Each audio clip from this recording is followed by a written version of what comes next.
It's on.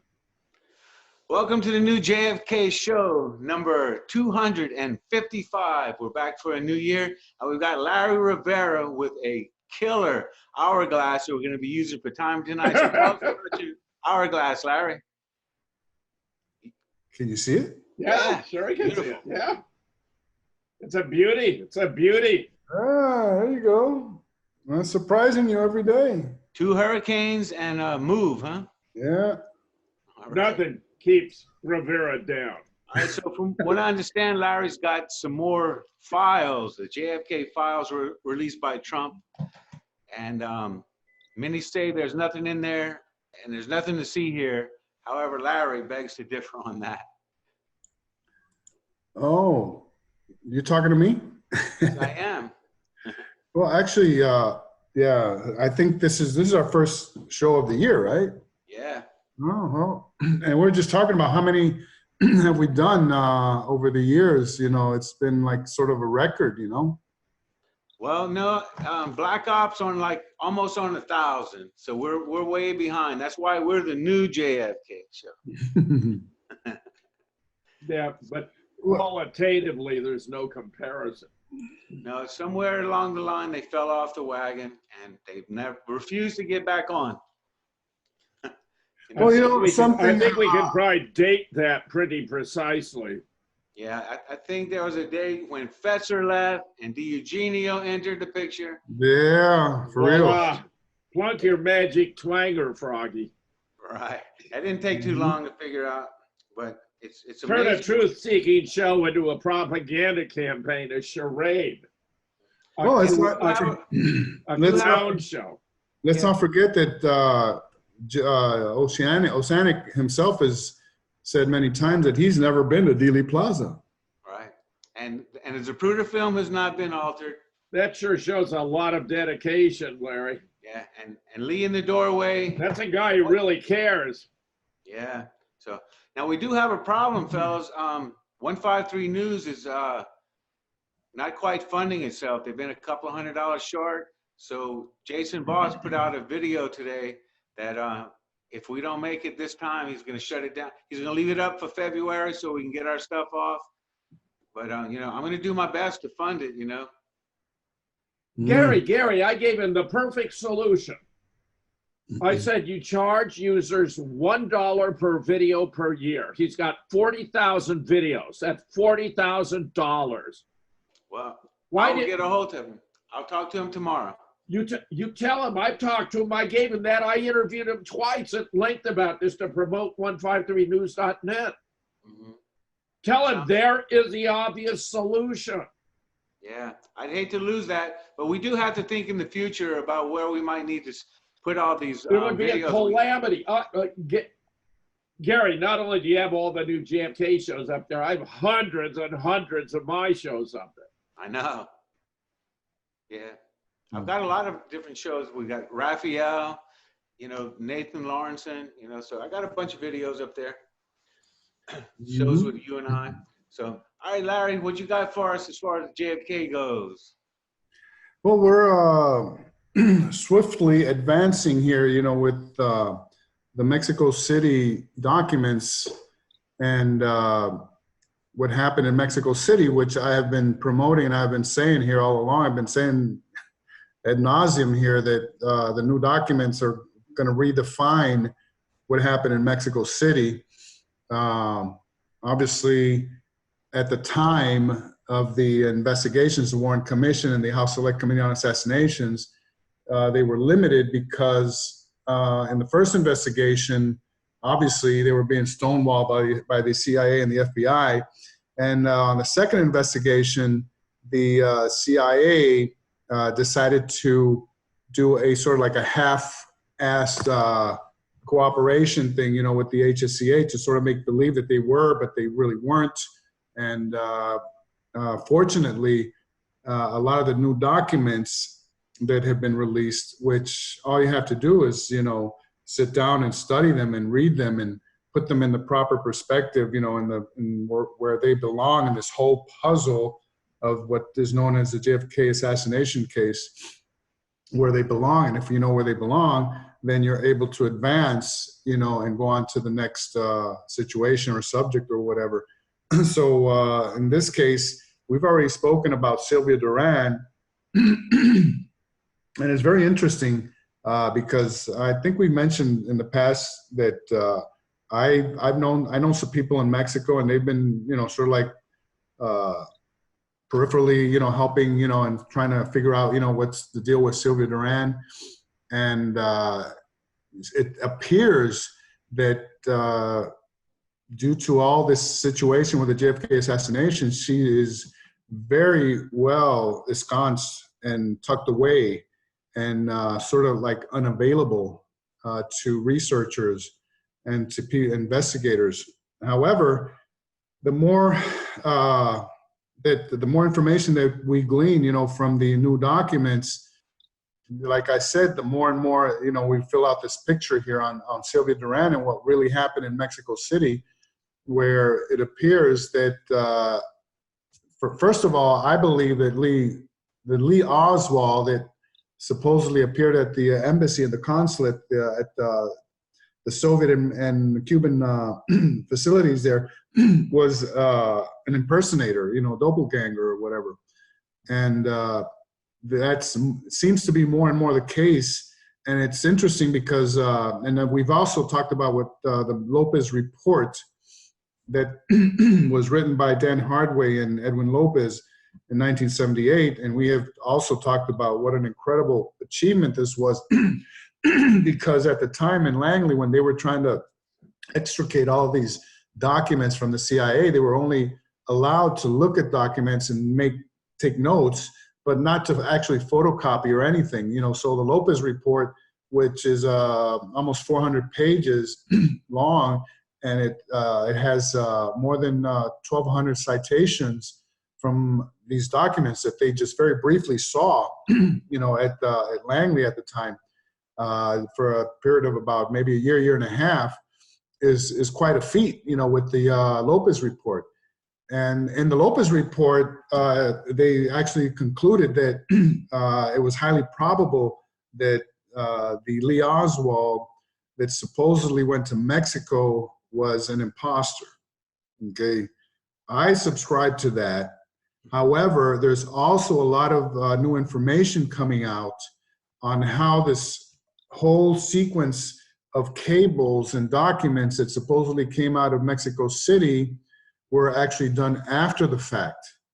And we did some shows on the Lee Envoy, the wiretapping operation. Yeah. And we discussed, remember, we discussed in detail the reports of September and October, which were the 2 months, you know, at the end of September, early October, where Lee Oswald should have been in those reports and he was not.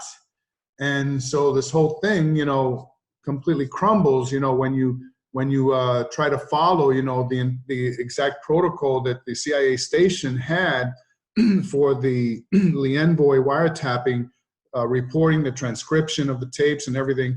And then, you know, then you have the assassination and you don't have a Lee Oswald on tape or in transcripts making these phone calls to the Soviet embassy and to the Cuban consulate and back and forth, you know, that happened the weekend of, actually the September the 27th was a Friday, September the 28th was a Saturday, so that was a weekend. So anyway, this whole thing crumbles completely upon scrutiny, and especially now that we have the new documents that are coming out that are revealing more and more and more about what really happened. Yeah, so what you're saying, Larry, is they had such a massive surveillance program where they had warehouses with reel-to-reel tapes. They were surveilling every phone call that came and went, and not one of Lee Oswald. It's impossible. That's right, Gary. You got it. You hit it right there on the head, you know. And not only that, also ditto for the photographic surveillance. Remember, everybody knows about that image, those images of that husky guy coming out of the Soviet embassy. You know, he looks like he's 35. He's big. You know, it doesn't even look like Lee Oswald at all. No. He's been identified as Walter Tabinski of a Toronto crime family. I mean, Whoever he was, you know. and of course, the audio recordings have also been shown not to be those of Lee Oswald, such that J. Edgar actually sent out a memorandum to all of his station chiefs. The same weekend. Yeah, announcing that someone was in Mexico City impersonating Lee Oswald. And I have made the point, if that's all you knew about the assassination, someone was in Mexico City impersonating Lee Oswald, and Director Hoover had put out a memorandum about it, you know the whole thing was a complete setup, a frame, and a fraud. That's right. All you knew, if that's all you knew. Absolutely, I agree. And the thing is that you know, the more, you know, that we, you know, go into these documents, and more evidence, you know, comes out to support that, Jim. So it's just something, you know, that is like logic, you know. You know, the more evidence you get from a hypothesis, you know, it makes it you know, true. So, and valid and accepted. So. So anyway, what I have here, and we've probably shown this before, but I want to go to the screen share. Yeah. So because this is all researchers, newbies out there, all of the Lee going to Mexico is just not true. We've I don't know why all these researchers want to make you think that it is. You know, I don't know why. You know, when you have, you know, first of all, consider the following. You know, when you have the situation where three consecutive Mexican presidents from 1956 through 1974, where CIA assets, okay, were in bed together with the CIA, all right? All of them. And when I'm talking about in bed together, where they, and we have discussed this before with the Lienvoy wiretapping project, you know, where the Mexican government and their whole intelligence apparatus was working hand in hand with the CIA in these listening posts, where the Mexican, what was the take on the Mexicans? They were allowed to eavesdrop on the enemies of the Partido Revolucionario Independiente, which is the PRI, okay, and all of their enemies and all the communist organizations in Mexico, whereas the Americans were allowed, the CIA had eavesdropping, you know, facilities, and they had this going on, you know, with the Soviet embassy and the Cuban consulate, okay? So everything that went on in telephone conversations, we're talking about more than 30 lines, you know, they knew exactly what was going on. So the entire apparatus to transcribe and interpret and transcribe all this data and information was a big operation. You know, you needed a lot of people to do this. And in order to do this, they required the help of Mexican nationals, you know, and people who were working very closely with the Mexican nationals. So from there, you had to have your people from the station there in Mexico City, the CIA station, who would supervise and be the intermediaries and the liaisons, so that all this data could be then transcribed and interpreted, so that they could do whatever they had to do and do policy, you know, based on that information that was coming out. But coming back to Sylvia Duran, and it comes back to her because some of the new information is extremely interesting. And this is all part of the book, and we can go ahead and start it here. Yeah, Larry, don't you think Sylvia is pretty hot? At that time, well, she's in his almost, yeah, I guess so. She was like, you know. Actually, more like a housewife. Yeah, well, you know, I have to say that a lot of the bad things that came out about her actually were, it was all made up. Yeah. You know, and she's an the innocent bystander in all this. And the supposed witnesses that you know, said that she did this or did that, you know, did not have any credibility whatsoever. So I mean, why do you think she really won't talk to anyone? I mean, it's still that critical Well, it's probably, Gary, it's probably because she's been so smeared in the press. I mean, it's a matter of aversion. You know, you're aversive to adverse stimuli. She's been subjected to so much distortion and falsehood. Not only was she a very attractive woman, but she was a very principled person. Larry has outlined the fact that she was of high moral character, and yet she's been portrayed in the press as though she were a slut. Yeah, I mean, that's right. there are good reasons why she'd want to avoid having a repetition of that kind of propaganda, disinformation. And we're gonna cover something that has never been covered before here, Jim. And I don't want to, you know, spoil it, you know, for the audience, because we're gonna, you know, we're gonna look at that now. But something that has never, ever, ever even been talked about. So if you want to go ahead, we can. Yeah, go for it. Go for it, Larry. Yeah, he's going to let you read, Dr. Fetzer. OB, start here. Sylvia Durand, in her own words. All serious JFK researchers and students of the case know about Sylvia Durand, Secretary for Consul Eusebio Acas. Larry, you can do those. Eusebio Asque. Asque, at the Cuban consulate in Mexico City, who allegedly had several interactions with Lee Oswald in late September of 1963, presumably even including a dalliance. Oh, and that is so ridiculous. Yeah. I know it, Larry. I know it is. The woman, you know, and later on, I found out that she didn't even drive. Her husband picked her up, dropped her off in the morning, picked her up in the afternoon, you know, and they had a baby at home. They had family coming and going into the apartment all the time. So when the hell was she? So you know, Lee's not the greatest looking guy. So you think that this lady's gonna fall on her knees because Lee Oswald walked in the door? You know? No, you know, but it goes beyond that, and we're gonna see here. Yes. Volume 3 of the HSCA contains a belated interview of Sylvia Triado. That's her maiden name, yeah, at the time. Triado, a portion of which will be reproduced shortly, of course. She never testified before the Warren Commission, but she knew too much.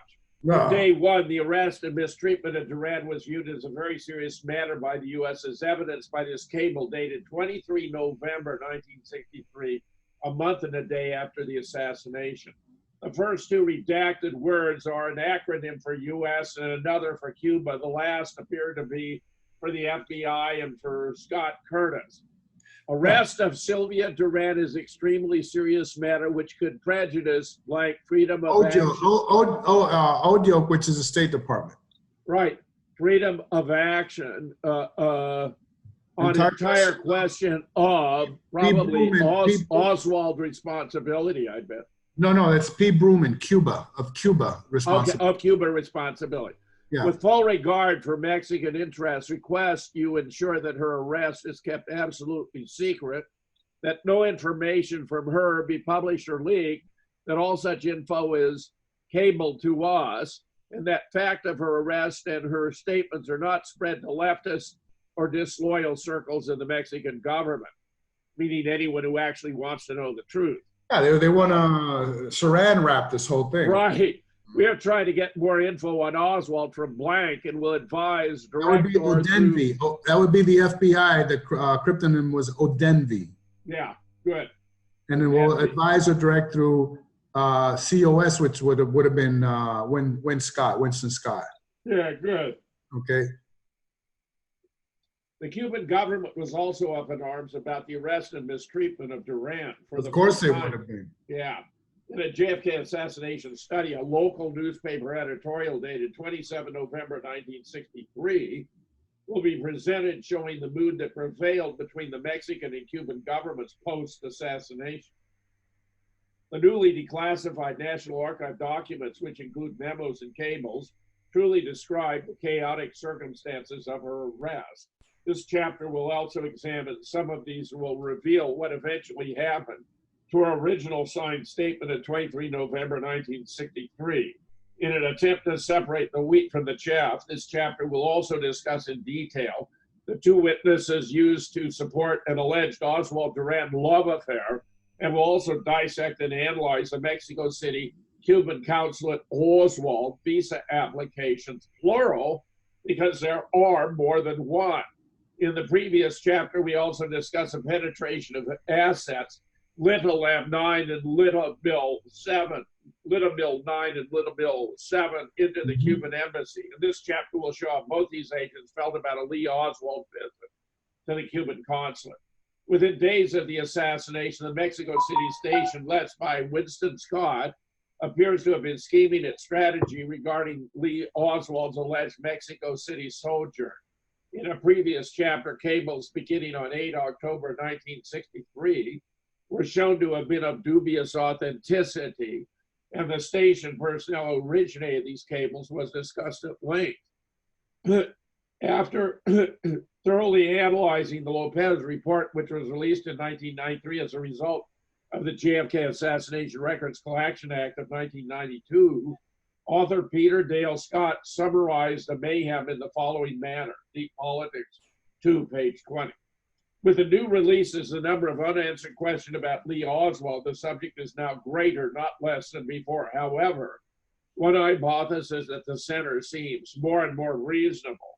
This is that the CIA's files were being both fed and doctored in late 1963 to present a continuous flow of apparent evidence, always plausible but never conclusive, and above all, never true, that Oswald was a possible agent of Soviet or Cuban intelligence.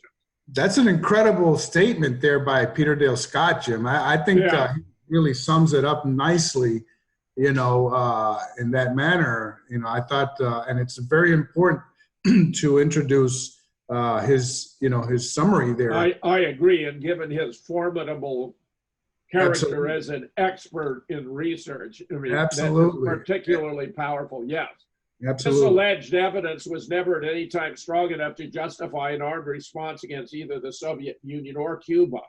On the other hand, it was cumulatively enough for Lyndon Johnson by November 29, 1963, to persuade Chief Justice Warren and other recalcitrant leaders of the need for a Warren Commission. According to Warren, Johnson spoke of the rumors floating around the world that might lead us into war and possibly a nuclear war.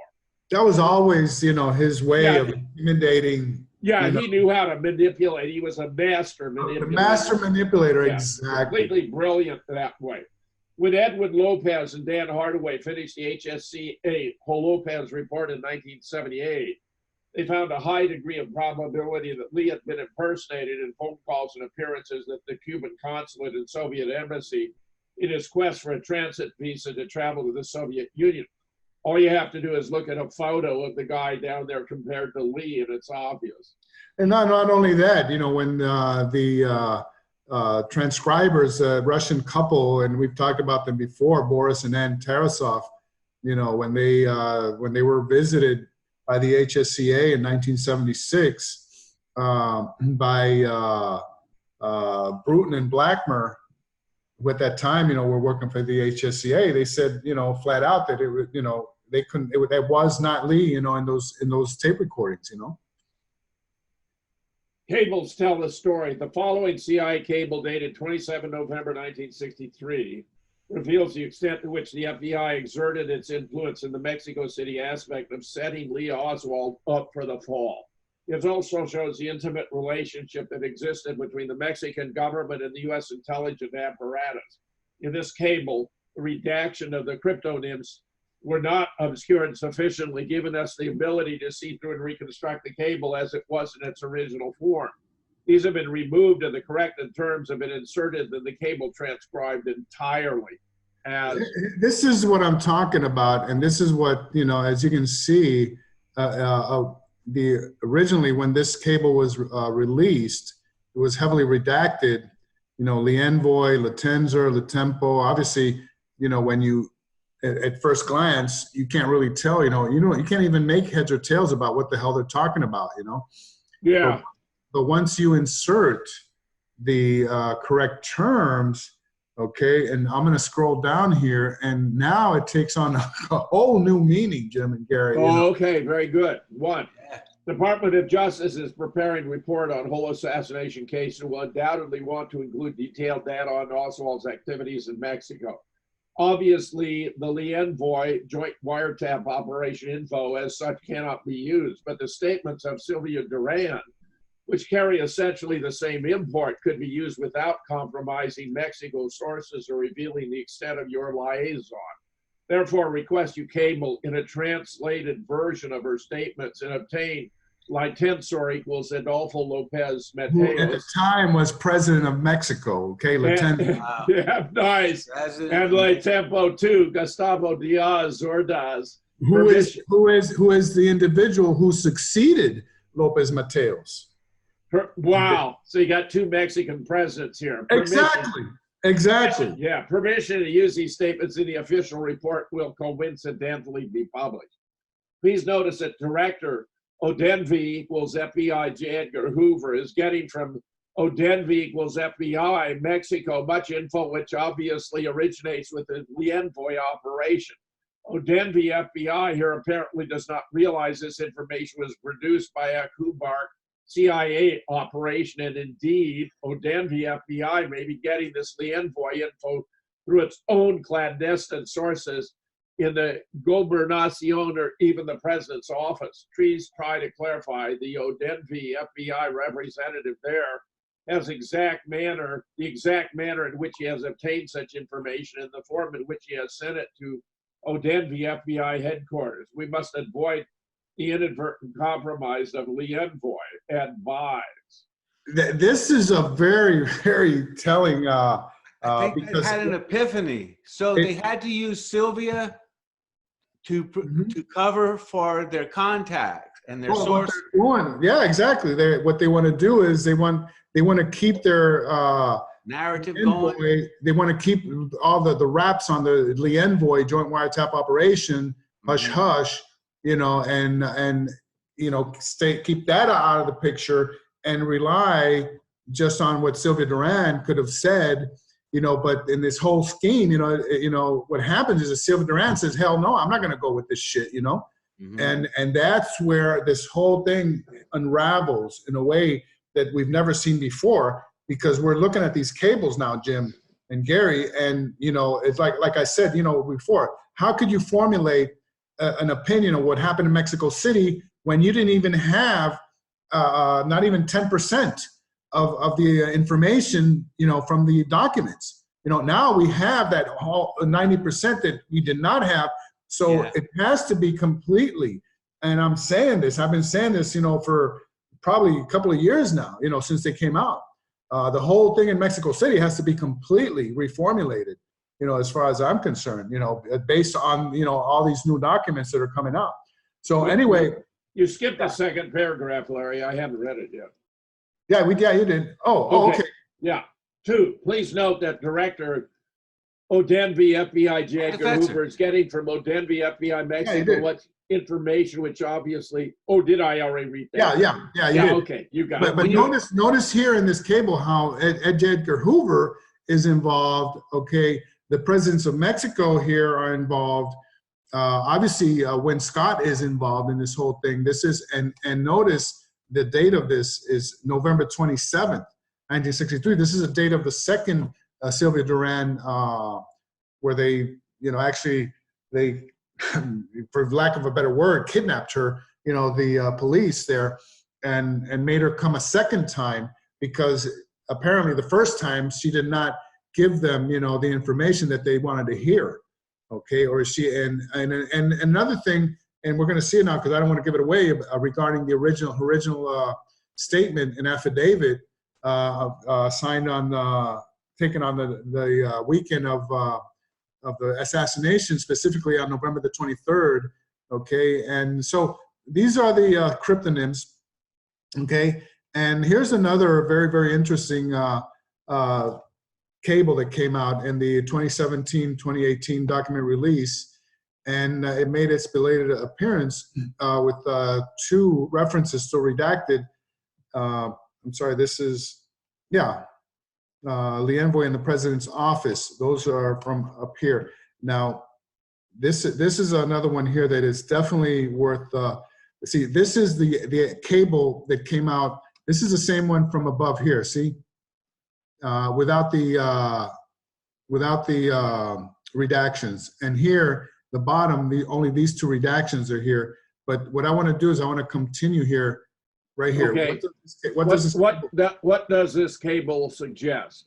As seen in a previous chapter, the Lee Envoy project was a joint Mexico and CIA wiretapping operation which targeted the Soviet and Cuban embassies, as well as selected adversaries of the Mexican government, which at the time was dominated by the PRA, Partido Revolucionario Institucional. yeah, party. The need to include Lee Oswald's supposed activities in Mexico City was a cornerstone in establishing his communist ties and desire of the conspirators to lay this at the door, really the foot of Fidel Castro, which in turn would elicit a vigorous U.S. retaliation, which would include an invasion of Cuba. Several key entities perceived as Kennedy enemies would not have minded seeing this happen, to wit, the military, the mafia, the anti-Castro Cuban exiles, and the multinational corporations whose assets have been confiscated by the new Castro regime. That would include United Fruit and Anaconda. Many. The list is endless. Casinos. Pepsi-Cola, Coca-Cola, you name it. Tape recordings of Oswald requesting information with visas with Soviet and Cuban personnel would serve nicely to support this scenario. Ditto with photographic evidence. As discussed earlier in this book, Project Liempty was Lee Envoy's photographic counterpart, and the images that were submitted by the Mexico City station were quickly dismissed as not being of Lee Oswald. It turned out these photographs were not released until almost a year after the assassination. The cable also suggests the FBI was much better informed about Mexico City and the CIA's secret operation than has been shown in the past via its own clandestine sources in the Mexican government, which was overseen by their own representative there. When the HSCA interviewed David Atlee Phillips, he did not discount the possibility that Duran might have been working for the CIA, because he stated that all embassy employees had been pitched in one way or another. Therefore, one last item to consider would have to be the possibility that Sylvia Duran might have been a CIA asset who was in on this from the beginning. In the previous chapter, we discussed the penetration of asset Leadville 9 and Leadville 9 and Leadville 7 into the Cuban embassy, which gave the CIA Mexico City station unprecedented access to inside information there. It should then not surprise researchers and historians if it turned out that Duran was part of the scheme to place Lee Oswald at the consulate applying for a visa in late September 1963. All we're doing here is just, laying out all the possibilities, Jim, because we know better about her role. These next two confounding cables inexorably show that early on the Mexico City station was puzzled regarding a Lee Oswald Mexico trips. Again, in the whole thing, the whole JFK assassination case, it seems like the very first reactions that came out, okay, and the very first things that were published and the very first things that came out on radio and TV seem to have been the truth, and that's what really gets me about this case, and then little by little, they just kept chipping away, replacing one true statement with a false one until they have a whole edifice of nothing but false claims. Exactly. So this is from R.L. Easby. We're gonna. You want me to read this? Complete recheck photos all visitors to Cuban embassy August through first half November against good press photos shows no evidence Oswald visit. Similar blank against all Soviet photos from 1 September. Note, only visit we know he made was Cuban embassy 28 September Saturday, on which embassy closed, and we have not had coverage. That's a lot of crap, because how can they even know that he was there when they had absolutely no proof? Right, when it was closed. In future, we will require at least half-day photo coverage, both. Oh yeah, they're covering their ass. Yeah, okay, wait a minute, we screwed up, but next time, Yeah. 2, check manifests all planes arriving Mexico Central Airport from U.S. fails to show Oswald arrival under any likely variant of his name. passing this info. Government of Mexico. Yeah, GOM, right, okay. Asking they check border airports from which Oswald might have flown Mexico City.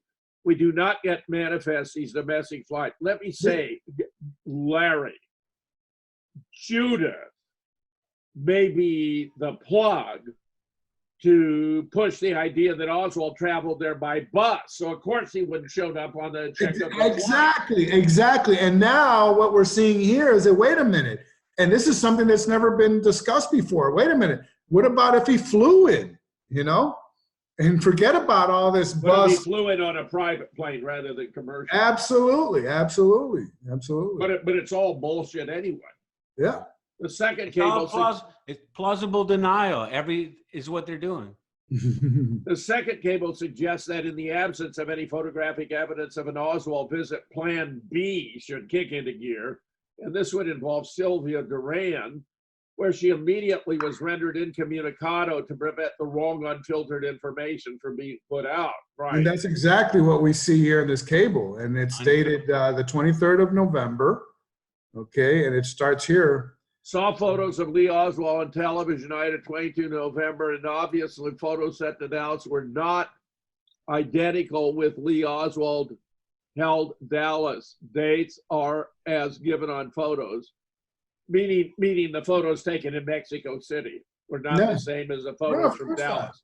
Mexi station. No, and notice that they know that they have these photos on November the 23rd, Jim, and you know when they were finally made public, almost a year later, October of 1964. Yeah, and of course they're obviously not Lee Oswald. Yeah, they kept holding it and holding it, and apparently, and I've read some passages where that was one of the major blunders of the CIA, even talking about that those photos existed, or that right. That, so where are they? Right, where are they? They would have been better off. Are they lying now, or are they lying then? Yeah, they would have been better off just saying, hey, we don't have anything. Period. Right.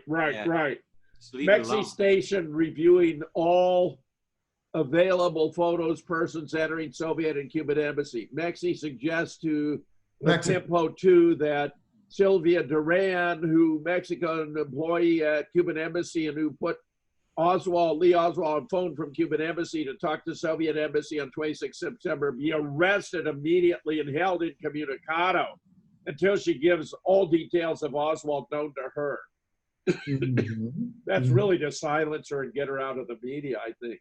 And notice that Mexic means Mexico Station, the COS, is suggesting, but really is telling Tempo 2, who is Ordaz, the guy that succeeded Lopez Mateos, that, hey, we're not suggesting, we're telling you, telling you to arrest her, to get her away from any communication with any news source. Yeah, because why would that be? Why would that be? Obviously, she might tell the truth.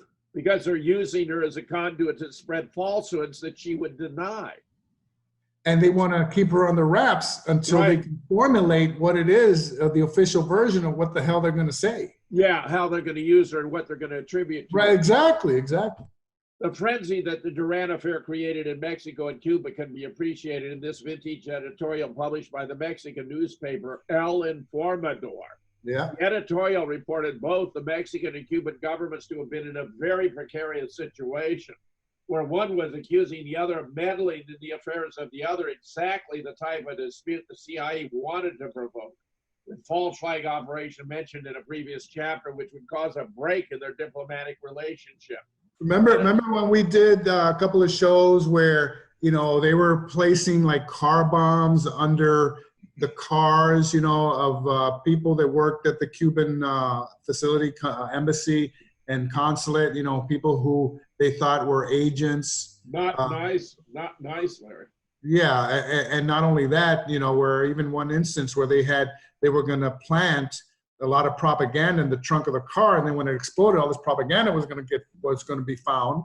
Okay, and so this is something that would have put both governments, in the situation of being against each other, and the CIA just sitting back and laughing because they're the ones who created all this crap,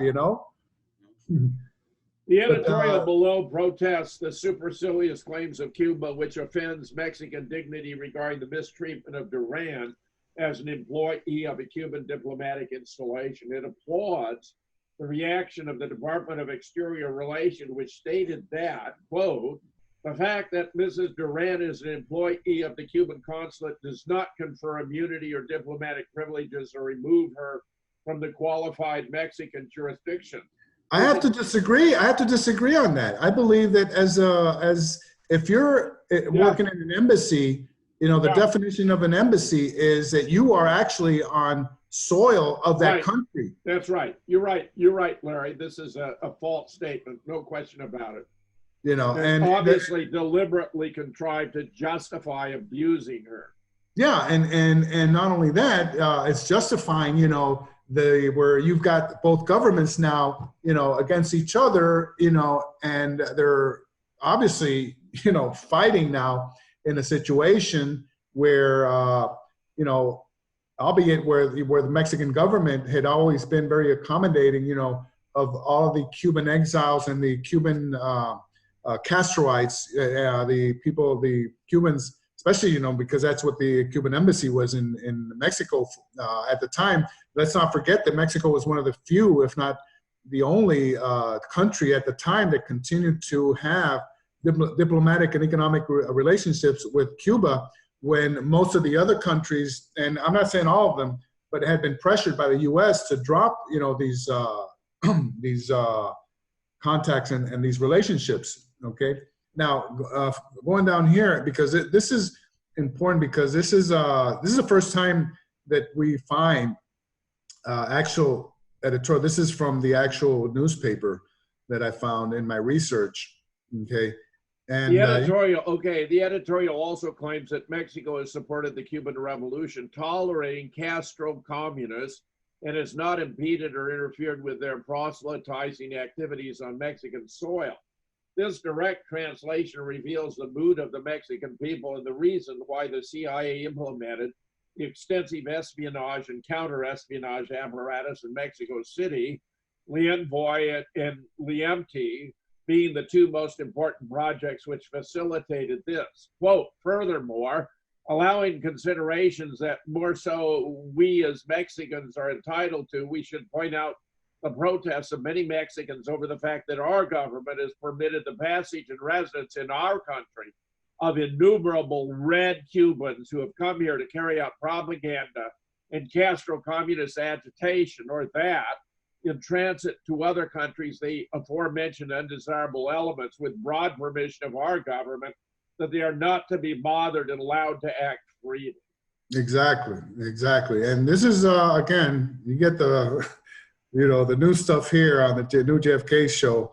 Now, this is where I really wanted to get into, because this is where they start to disparage and to really create this legend that Silva Duran was a little putita. And putita. In the last chapter, Latambel 9 was introduced as the most important penetration agent in the Cuban embassy in Mexico City on behalf of the CIA. As we saw in this chapter, Robert Shaw, aka Lawrence Barker, handled this special agent identified as Luis Alberto, whose identity was of such extreme importance that his 201 file would not be released until after his death. That's a really important dude. Fascinating. The reader will recall this file exceeded 1,130 pages and covered his entire career as a spy. From the recently declassified files, we have that on 9 November 1963, Shaw had another one of his late-night clandestine secret meetings. 6 November. Here is the first page of Shaw's report. Items 2E and 2F below talk about Silvia Duran and is the source of the rumor that regarding Duran would gain her cooperation by getting a desirable male next to her, and she is, according to L9, a little putito, a whore or a slut. Yeah, fascinating, Larry. Yeah. Fascinating. Now this I believe is one of the most important documents that we have found on this, because it's November the 6th. Notice the date. Okay, this is prior to the assassination. Prior to the assassination, and B, after the supposed shenanigans at the Soviet embassy and Cuban consulate, September the 22nd and October the 1st and 2nd or whatever. Okay, so this is a very, very important meeting here. And what they used to do, this Litamil 9, Luis Alberu, this guy was a real superstar spy, you know, and for a long time, he provided the station, the CIA station in Mexico City, with everything that went down in the Cuban consulate and the embassy. This guy was an artist. He was a painter. So he was in the cultural section there. And so he had access, believe it or not, and I think we might have talked about this in the previous show.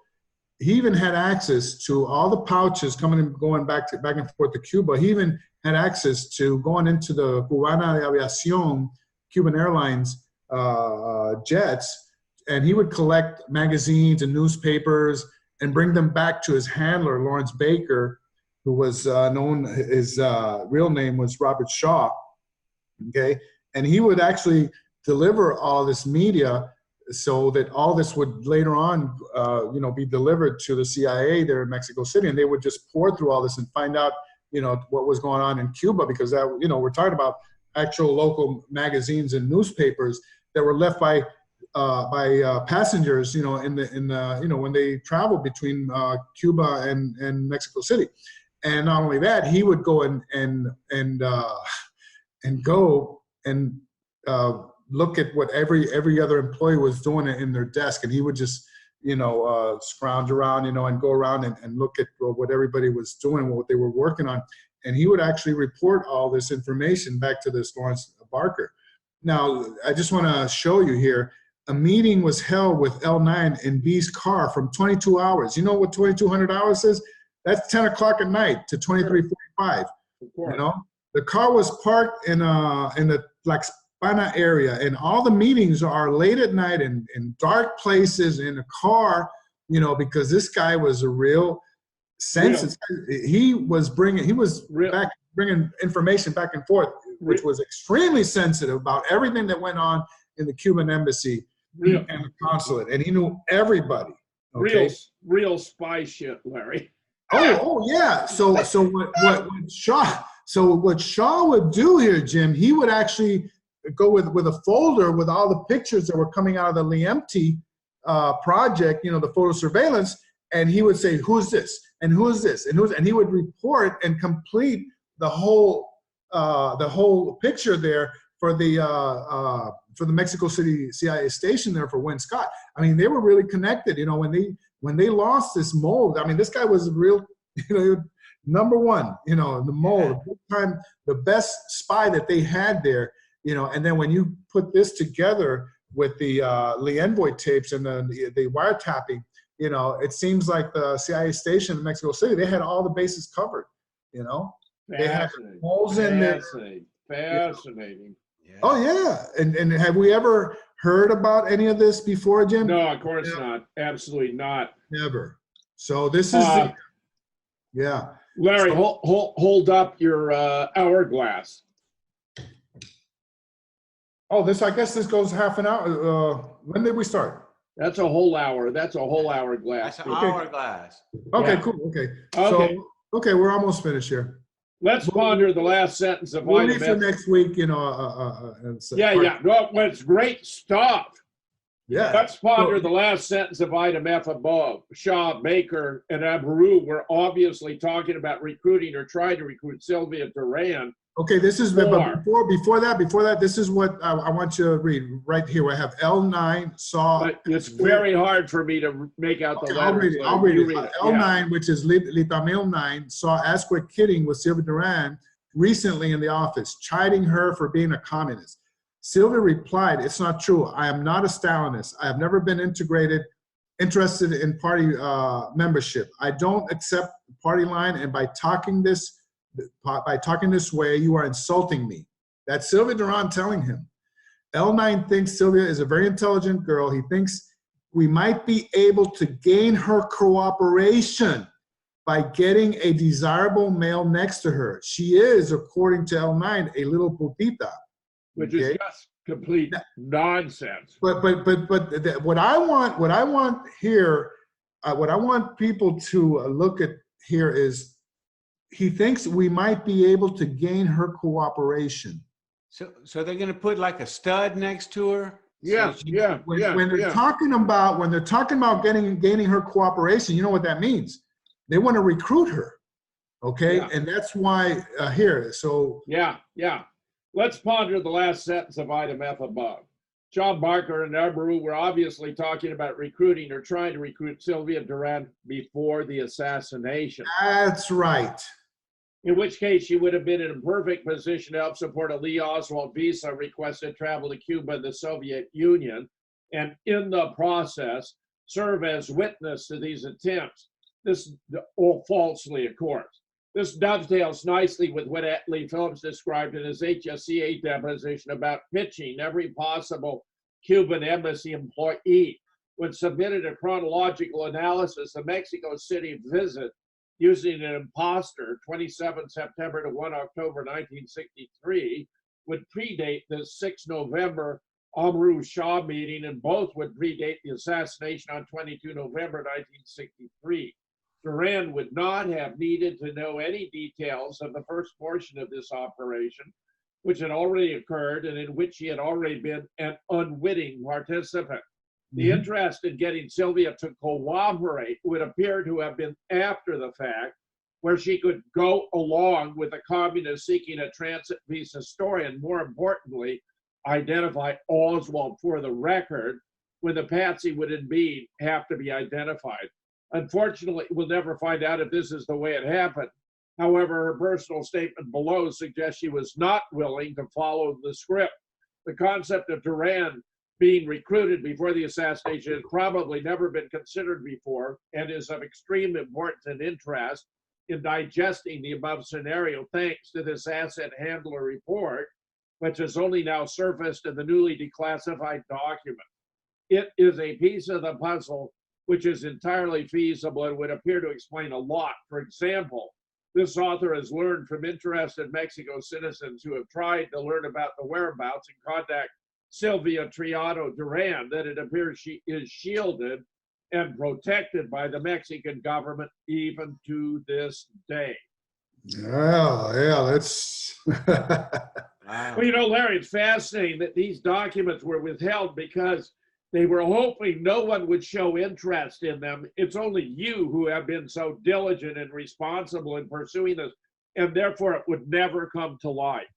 And not only that, it's, you have to have the background on, you know, what is there already, you know, in order to. Yeah, you have to know so much. This was really a brilliant scheme to keep these to a final or very late release, so that there wouldn't be time and opportunity, and where most persons wouldn't have the background or the ability to track them down and sort them out. I found that this concept here, which has never ever been touched upon, of where Sylvia, they tried to actually, you know, bring her in, you know, as an asset, as an agent, you know, and we all know that it never happened, you know, and that you know, she just was not willing to go along with it, you know, and that they would pitch her, you know, in that manner.